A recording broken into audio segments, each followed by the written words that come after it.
there. If you're new, welcome. If you're a regular, then welcome back to Aging with Grace and Style, where we celebrate the journey of growing older with confidence, grace, and a touch of sass. I'm your host, Valerie Hatcher, and I'm excited for you to join our community of fabulous women as we navigate the joys and challenges of life after 50. So, grab your favorite beverage, sit back, and let's get started. Today, we're diving into a topic that's close to many of us, especially those of us who've reached the fabulous milestones of 50, 60, and beyond.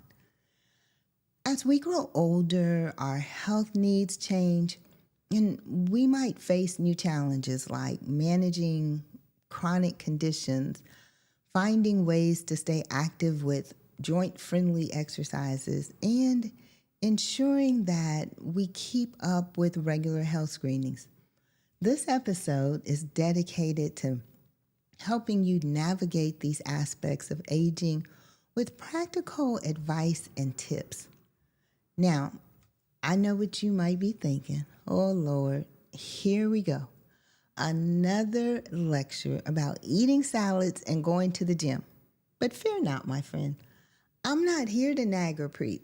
Who am I to do that? Heck, this is for me just as much as it is for you. I just want to have a friendly chat, share some practical tips, and encourage you to take charge of your well-being.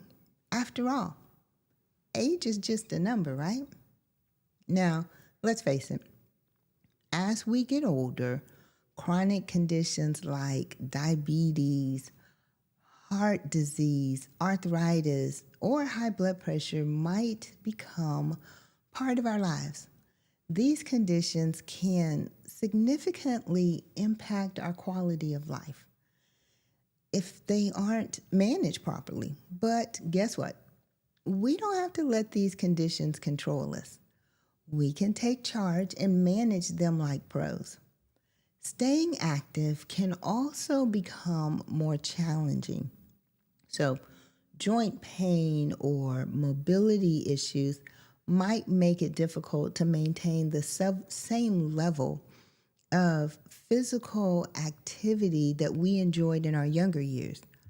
I went through this before I underwent hip replacement surgery. It hurt to move, and it hurt when I didn't move. But staying active is crucial for our overall health and well-being. Additionally, regular health screenings and checkups become even more important. Early detection of potential health issues can make a significant difference in our treatment outcomes. Yes, I know, it's easy to let these appointments slip by, especially if you're feeling relatively well. Now, I can say that I'm diligent in keeping my appointments. Now, I may sometimes have to reschedule them, but I do get there. It's essential to pay attention to our bodies and to follow doctor's orders. One of the easiest and most effective things that you can do is to keep an eye on your numbers. So that means checking things like your blood pressure, your blood sugar, and other important health markers at home. It's like being your own health detective. And when you go to the doctor, then you can share those numbers. It helps them understand what's going on and to make the best decisions for your care. I know sometimes it may feel like doctors are dismissive of our concerns as we age, but it's crucial to advocate for ourselves or to have somebody else there to support us. This is also something that we should keep in mind for our older family members. I'm going through this now myself with my mom. Now, let's break this down into 4 main areas with actionable advice and tips. And those areas are 1, managing chronic conditions, 2, staying active with what I'm calling joint-friendly exercises. 3, the importance of regular health screenings. And 4, advocating for your health. So starting with managing chronic conditions.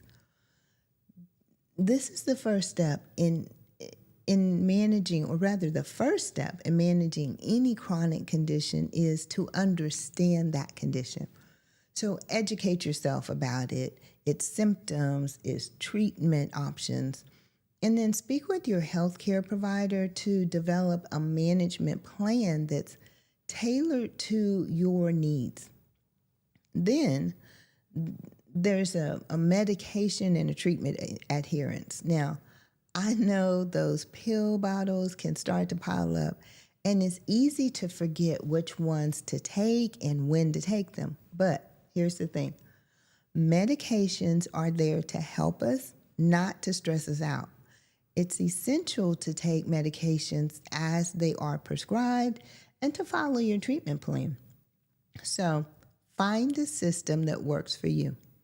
Use a pill box. I know today that you can find pill boxes that have the days of the week on them, and those can be very helpful. Or set reminders on your phone or ask your pharmacist for tips. And don't be afraid to ask about your medications, their potential side effects, or any concerns that you have. Your doctor and your pharmacist, they should be allies on this health journey. And remember, skipping doses or not following through with treatment, that can lead to complications. Also, small lifetime changes can have a big impact. Now, I'm not going to tell you to give up all the foods that you love or to run a marathon tomorrow, but making small changes to your diet and your exercise routine can make a world of difference. This might include things like quitting smoking or reducing alcohol intake.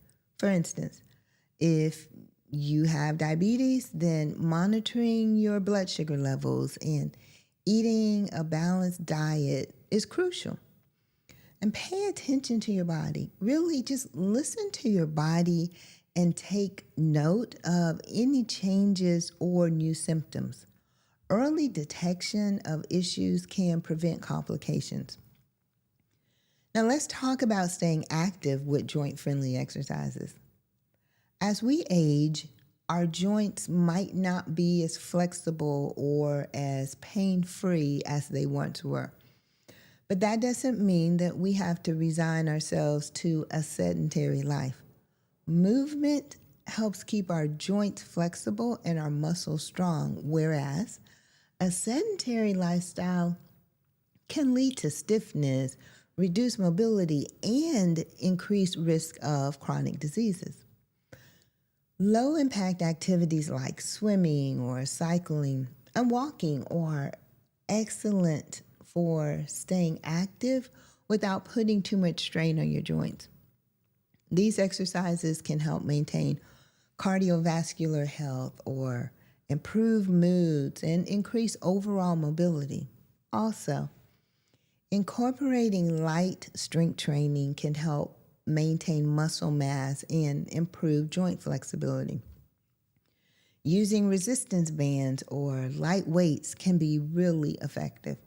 Now, I'm going to be honest, this is where I struggle, but I know it's so important as we age. And then flexibility and balance exercises, so things like practicing yoga and Tai Chi, they're great for improving flexibility and balance, which can help prevent falls and injuries. They also have a calming effect on the mind, which is an added benefit. Chair yoga is good and adaptable for different mobility levels, and it enhances flexibility and relaxation. I use the Peloton app, and I do chair yoga exercises sometimes during the day when I just need a break from the monotony of sitting all day. Also, one that sometimes gets overlooked, and I think I may have mentioned it earlier, was resistance bands. Now, they strengthen muscle without heavy weights and are ideal for home workouts. So, like if you don't have free weights, then resistance bands are great. But whatever you do, start slowly and then gradually increase. Trust me, I know it can be so tempting to just jump right in. But also know this, your joints will thank you if you take it slow. Now, here's a side note. The other day, I was listening to a podcast that was talking about fitness and health and exercise for us over 50 people. And they said that there are 3 exercises that we should do daily, and those are planks, push-ups, and squats. What do you think? So now let's talk about something that's not always the most exciting topic, and that's checkups and screening. But trust me, they are important. So think of checkups and screening as your car's regular maintenance. Now, you wouldn't skip those oil changes, right? And the other services that are required when the light comes on. Well, our bodies, they deserve the same kind of attention. Now, maybe create a schedule. So grab your calendar and pencil in those annual checkups. And then while you're at it, mark down the dates for any recommended screenings like blood pressure, cholesterol test, cancer screenings, colonoscopies, vision, and hearing tests. I know it might seem like a lot, but trust me, it's worth it. Early detection can be a real lifesaver. And then be prepared for your appointment. So jot down any questions or concerns that you might have. This way, you won't forget anything important when you're sitting in the exam room. And don't be afraid to ask for clarification if you don't understand something that your doctor says. It's your health, and you have the right to be informed. Don't let them rush you out. Speaking of staying informed, stay up to date on recommended screenings and health guidelines. Talk to your doctor. Check out reputable websites like the National Institute on Aging, or even chat with friends and family. Girl, you know we are in this together. Now, lastly, we have to advocate for our health and also the health of our loved ones too. Speak up. Don't be afraid to voice your concerns and to ask questions during your medical appointments. It's your right to understand your health and your treatment options fully. And then bring support. So consider bringing maybe a family member or a friend to your appointments for support. They can help remember information and can also ask additional questions. And then keep records. So maintain a health journal with notes from your doctor's visits, medication list, and any changes in your health. This can be a valuable resource for both you and your healthcare providers. And then be persistent. If you feel your concerns are not being taken seriously, then don't hesitate to seek a second opinion. Your health is too important to be overlooked. Now let's cover some practical tips that you can start implementing today to stay healthy. Number 1 is to create a health management plan. So work with your healthcare provider to create a comprehensive health management plan. This should include medication schedules, dietary guidelines, and exercise routines that are tailored to your needs. 2, stay physically active. Aim for at least 30 minutes of moderate exercise most days of the week. The key is to find activities that you actually enjoy. Remember, the goal is to keep moving in a way that feels good to your body.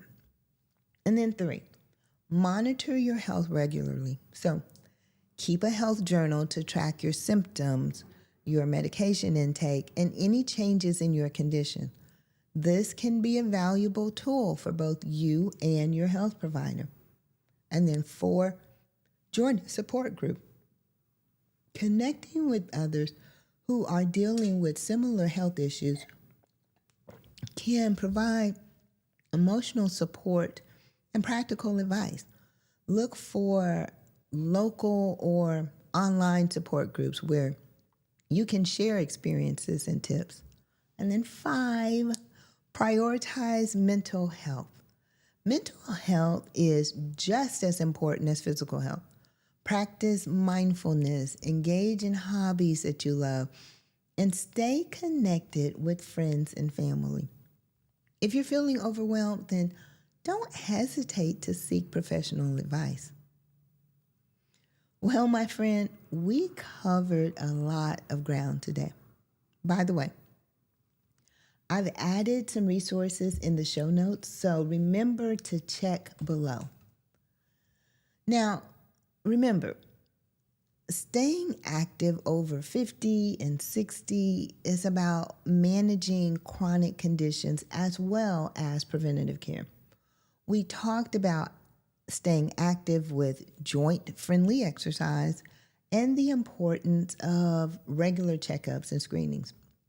We also discussed the power of advocating for yourself, asking questions, and being persistent in seeking information and care. It's about taking control of your health and making choices that enhance your quality of life. So this week, and you know, those of you who are here regularly, I always have something that I want you to do during the week. So I encourage you to take one step towards better health, whether it's scheduling a checkup, starting a new exercise routine, or joining a support group. Every step counts. Remember, you're not alone on this journey. Millions of people our age are living vibrant, healthy lives. By taking charge of our health and making informed decisions and finding joy in each day, we can do the same. Your health is your wealth, and it's never too late to make positive changes. So here's to health and happiness and many more years of adventure. Take care and keep moving forward. But before we go, don't forget to hit that like button and to subscribe. So I will see you next time.